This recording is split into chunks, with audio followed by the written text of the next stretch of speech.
Well, Tim, I normally say thank you for kind introductions. I'm not quite sure that fell entirely into that category. But at least it was one better than my brother, who a few years ago, somebody said to my brother, "What's your sister doing now?" To which he scratched his head and said, "Well, you know, my sister, she does toxics." So there you go. But it's kind of you to invite me today. And I suppose what I bring you is a tale of woe and disaster, but maybe one in which there are also some quite interesting points and quite interesting lessons for us all. I haven't always done difficult jobs, though I suppose some were quite hard. I spent the first 15 years of my life working in the engineering industry when the number of women on the shop floor ranged between 0 and 1.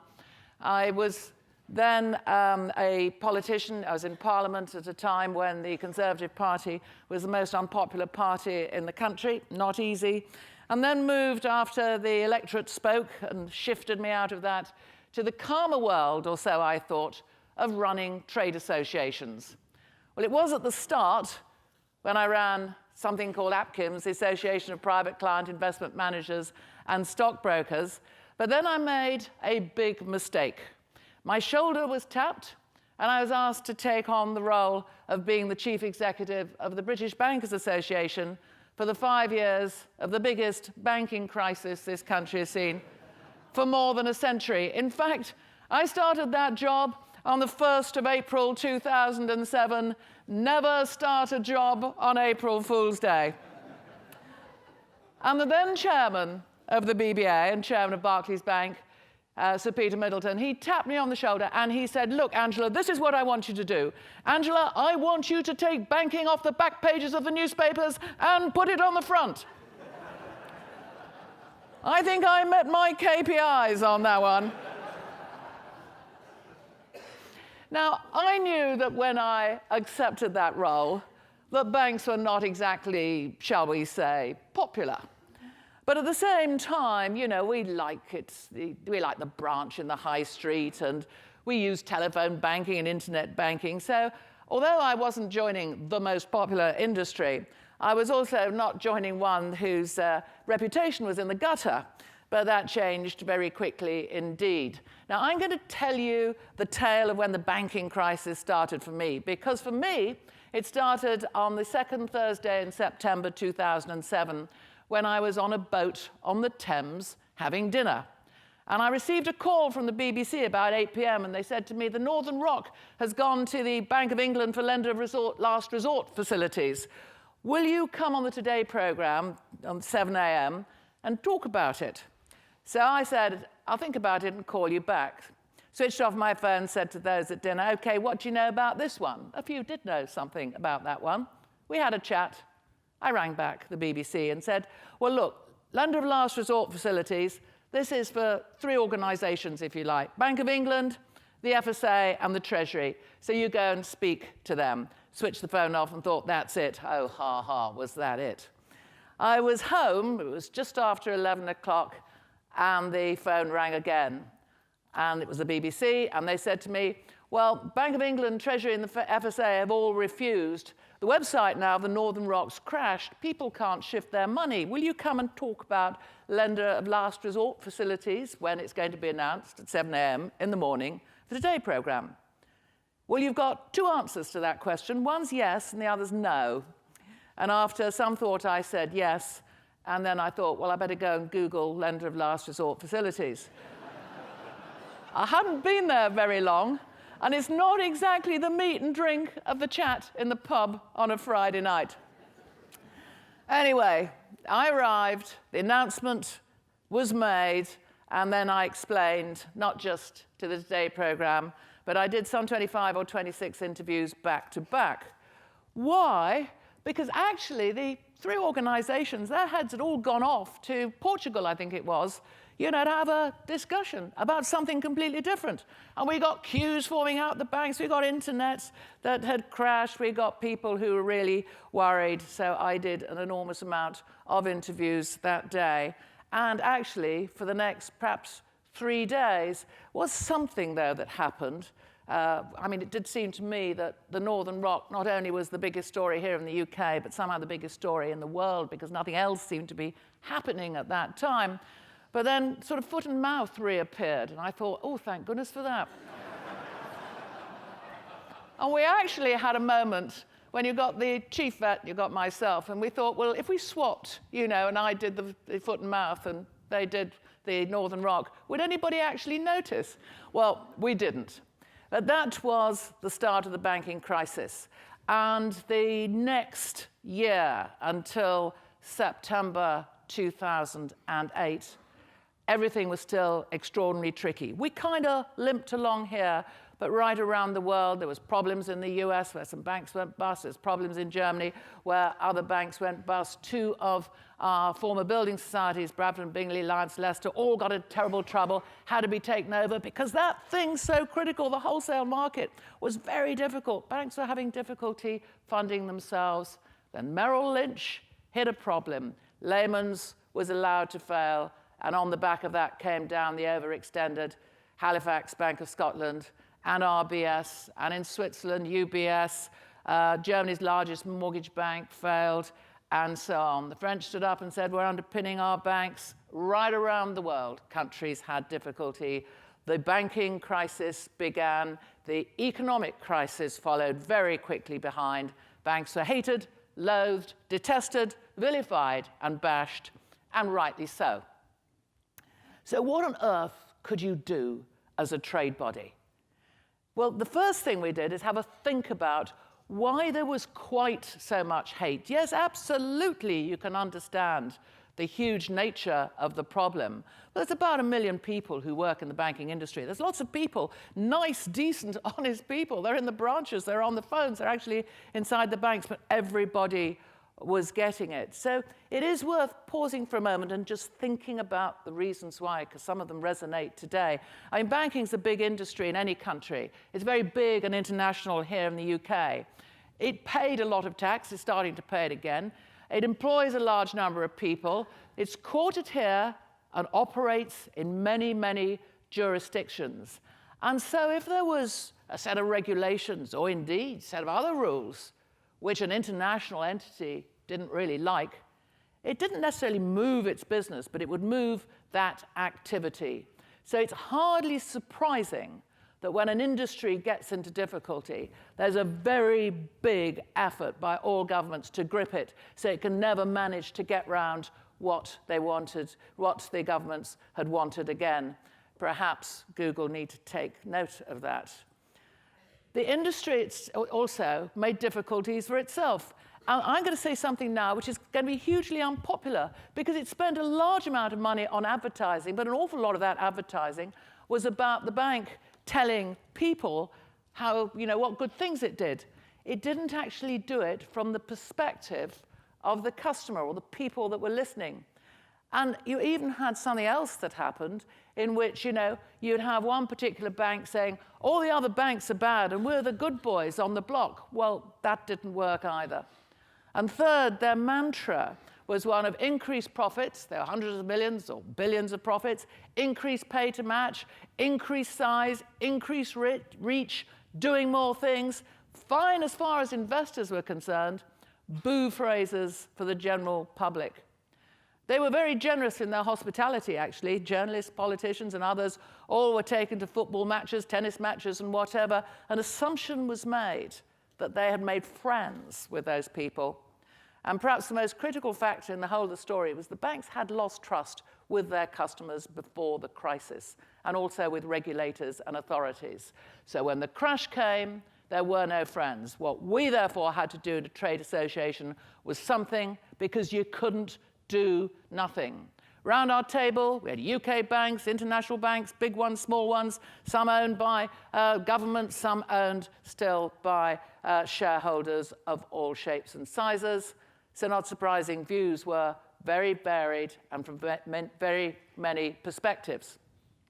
What you can do, though, in those circumstances is get people across the line about some of the things that need to change. You can't actually just stand still and do nothing.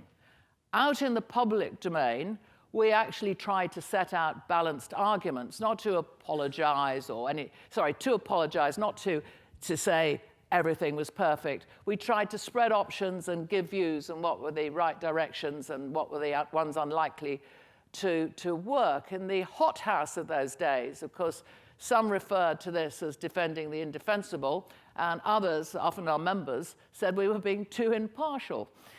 Does that mean you don't give balanced arguments? Of course you've got to give balanced arguments publicly, but behind the scenes, you can move people over the boundary which previously they said they would not go. Regulatory change, details of what the future might look like, some of the important things of consumer program, and down in the weeds of complex capital requirements. You do it to Europe, you do it here in the UK. Why? Because you've got a future that has to be met, and it's better if you engage with that future, however difficult it may be, rather than leave it to others. And interestingly, all those different interest shapes and sizes of entities, they all bought in to that change agenda in the end. So after a torrid 5 years, I decided I wanted some peace and quiet and join a popular industry that wasn't going to generate any headlines. I thought I'll leave the city behind, go to something which everybody trusts. So I went to the energy industry. And that black cloud in the city, you know, somebody cut the cable and it shunted across to my new office near Piccadilly Circus. I went there really for two things. There wasn't a crisis in the sense that there had been in the banking industry. I went there to pull together really 3.5 trade associations representing different aspects of the industry which tended to argue with each other, and also to try not just to bring them together, but to pull energy off the top of the political agenda before the general election. And with the help of a warm spring and a falling gas price, just about did it. However, even though the different organizations are together, there's still a very significant energy policy problem in the UK, which I'm going to bend your ear about for literally a few seconds because it makes another point. The UK does not have just 6 big energy companies. It has 50 or so electricity generating companies, some 22 gas and electricity retailing companies. It's got 10 who both generate electricity and supply electricity and gas. And then, by the way, there's something called the distribution, which the networks, that's the wires and the pipes, well, they're owned by a different set of companies as well. So it's a bit more disparate than people think. And the big 6 are getting smaller by the moment anyway. But the UK, like the rest of Europe, signed up to reduce its carbon footprint very substantially. And it did this by signing up to energy targets, and particularly renewable targets. But the word energy covers both gas and electricity. Now, it doesn't actually matter too much whether you've used the word energy or electricity if you're in a country like France, where most of the heating's by electricity. But in the UK, where 2/3 of the gas is used by all of us in heating our homes, it actually does mean something. It's pretty difficult to suddenly turn up with renewable gas. So what that meant is that the targets for energy, gas and electricity, in the UK get parked on electricity generation. And without getting any more complicated than that, what it means is the change on electricity generation in the UK is much bigger than in other countries. So we're rapidly closing down our old coal-fired polluting power stations which give you cheap electricity, and we're replacing them with expensive wind farms, but as wind only blows 30 or 40% of the time at sufficient strength to generate electricity, you've got to build backup as well. And we pay for both on our electricity bills. So that means our electricity bills go up. Very important if you're a big manufacturer. We've all seen the problem of steel. Manufacturing, big users use about 70% of all electricity. So we're seeing big rises in electricity because of how we signed up to our carbon targets. So why, I hear you cry, or maybe not, why did this happen in the first place? And why is not everybody running around and saying, hang on, let's have a look at the policy. Well, the reason is that when the policy was created, the associations argued amongst themselves. They didn't actually engage other than to say how much subsidy they needed. Who pays the subsidy? Their customer. They didn't talk in the right language. And secondly, of course, bills are complicated. Stuff goes up. We don't know why we pay for it. We don't know why we pay so much. It's all confusing. And we don't like big companies any longer in this country. So we kind of said, right, we're all going to blame those companies anyway. So the companies, the energy companies, they take the stick for what they've done wrong, but they also take the stick for the policy which isn't theirs. And by the way, they actually also take the stick quite often for the cost of distribution, which has nothing to do with them either. It's another example of what happens when an industry gets into the wrong place. So what do these two stories, what do these tales of woe tell you? Let me give you some thoughts, and particularly maybe for this audience. The greatest desire of all policymakers, and especially when policy is difficult, is to have competing industry factions. Because if they've got competing industry factions, they can do what they want, and if it goes wrong, they blame the industry. Never have competing factions. You've actually got to come together. A second is always work with authorities. I think that one of the phrases that I would like to bury is that one which says pushback. Are you sure you should ever use pushback? Should you not actually recognize that change is inevitable? So choose the path to change, engage and get it right, get the right route from A to B, because just saying no means that you end up dying in the ditch, and that helps no one. Change is essential, even if it hits the bottom line. And the third is engage early with policy. Don't wait for it to happen. Don't wait for Europe to do it, or here to do it, or somewhere else to do it. Engage early. Otherwise, you're just going to sit there and say, oh, well, it's unfair. Engage early. Provide the opportunities of choice of different ways of getting to the end game that the policymakers seek. And then I would give you something about differentiation. Because so often people have said to me, well, you know, we need some differentiation between this type or that type of company or whatever within that same sphere. Well, that might be correct. But let me give you an example of what happened. The insurance industry spent significant time, effort, and money during the crisis and afterwards, basically saying, we're not banks. Not a bad thing to say, frankly. If you were an insurer, that's exactly what you would want to say. A rather useful in-depth study about 3 years later, though, of people came to the conclusion that actually people didn't see much different at all between an insurer and a bank. So we are, in the end, as others see us. And differentiation is not necessarily the easiest thing.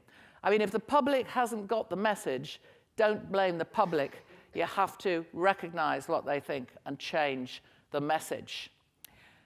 Then another aspect is you can never be a good company out of an industry that is thought to be bad. You can only be less bad. Now, most companies actually want to be thought good, or if they can't be thought good, at least not thought bad. I remember the Canadian bankers saying to me, just after, about 2009, 2010, I went across to Canada, and the Canadian bankers had just had a survey done, which about, 55, 60% of the people said, well, they're not too bad. And so I said to them, how did you do that? And the Canadian, and pardon me for how I'm going to try and pronounce this, the Canadian chap said to me, well, Angela, he said, you got to understand this. All bankers are bastards. But in Canada, they think we're competent bastards.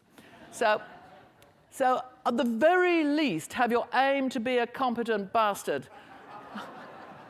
But bad-mouthing the competition doesn't work. Change the debate if you like. Like, for example, SSE is done with orangutan. So everybody says, what on earth have you got an orangutan there? Not, oh, my bill's too high. So by all means, Actually, I didn't even know it was an orangutan. Yeah, never mind. That's my stupidity. Somebody in this audience, no doubt, thought about that, and well done for them. But don't bad-mouth the competition. It doesn't work, just like peeling off into a separate faction doesn't work. And when you've got your disparate groups around the table, don't focus on all the things where you disagree.